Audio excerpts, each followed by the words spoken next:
മേയറുടെ വിദ്യാഭ്യാസ യോഗ്യതയുമായി ബന്ധപ്പെട്ട് കണ്ടെത്തിയ കാര്യങ്ങളാണ് save university campaign committee chairman R Sasikumar അക്കമിട്ട് നിരത്തുന്നത്. നിന്നെ വിട്ടുന്ന എന്നെ ഒഴിപ്പിച്ച് തരാടാ.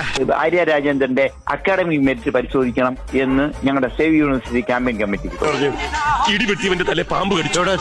ചിന്നക്കട ജംഗ്ഷനിൽ വെച്ച് നമ്മുടെ ഇപ്പോഴത്തെ അവസ്ഥയെ കുറിച്ച് ഞാൻ പറഞ്ഞതാ. ആര്യ രാജേന്ദ്രന്റെ അക്കാഡമിക് മെറിറ്റ് പരിശോധിക്കണം എന്ന് ഞങ്ങളുടെ സേവ് യൂണിവേഴ്സിറ്റി ക്യാമ്പയിൻ കമ്മിറ്റി അപ്പോൾ തന്നെ ഡീറ്റെയിൽസ് കൂടി കളക്ട് ചെയ്തത്.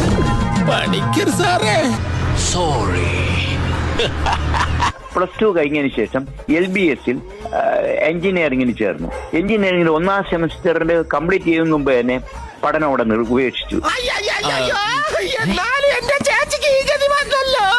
കാരണം എഞ്ചിനീയറിംഗ് പഠിക്കാനുള്ള പ്രാപ്തി ആര്യ രാജേന്ദ്രനില്ല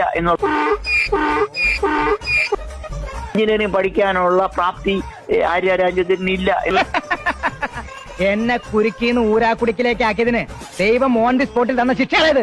ആര്യക്ക് തിയറിയേക്കാൾ ഇഷ്ടം പ്രോബ്ലം ചെയ്യാനാണ് താല്പര്യം. അത് നല്ല അടികൊള്ളാത്തതിന്റെ. ആ സെമിസ്റ്ററിന്റെ മാർക്ക് യൂണിവേഴ്സിറ്റി പരിശോധിച്ചപ്പോഴാണ് 0 മാർക്കാണെന്ന് കണ്ടത്.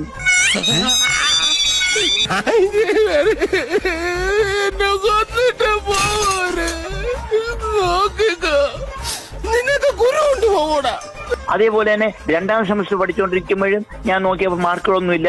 അപ്പത്താ തട്ടിപ്പാണല്ലേ, നാട്ടുകാരെ മുഴുവൻ പറ്റിച്ച് ടക്കും പുട്ടും.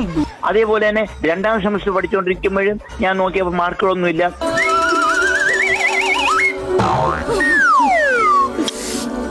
IAS എന്നുള്ള ലക്ഷ്യത്തിനേക്കാൾ IPS എന്നുള്ള ലക്ഷ്യം, ആ ചിലപ്പോൾ ഒരു യൂണിഫോമിനോടുള്ള ഒരു താല്പര്യം തന്നെയായിരിക്കും. മലയാളം ഗദ്യ സാഹിത്യത്തിന് 100ന് 7 മാർക്കാണ് കിട്ടിയത്. ഇങ്ങനെ നാറാനൊരു ചങ്കൂറ്റം വേണം കേട്ടാ. അപ്പോഴേക്ക് ഈ കുട്ടിയുടെ അക്കാഡമിക് മെറിറ്റ് എന്താണ് നമുക്ക് ബോധ്യപ്പെട്ടു. നീ അന്ന് നോവിച്ചു വിട്ടതൊരു പാമ്പിനെയാടാ. IAS IPS ആവേണ്ട കുട്ടികളെയാണ് ഞങ്ങൾ രാഷ്ട്രീയത്തിൽ കൊണ്ടുവരുന്നതെന്ന് ജനങ്ങളെ പറഞ്ഞ് ബോധ്യപ്പെടുത്തി കബളിപ്പിക്കുക എന്നുള്ളൊരു ലക്ഷ്യമാണ് CPM-നുള്ളത്. വല്ലാത്ത തലവേദന, ഞാനൊന്ന് കിടക്കട്ടെ.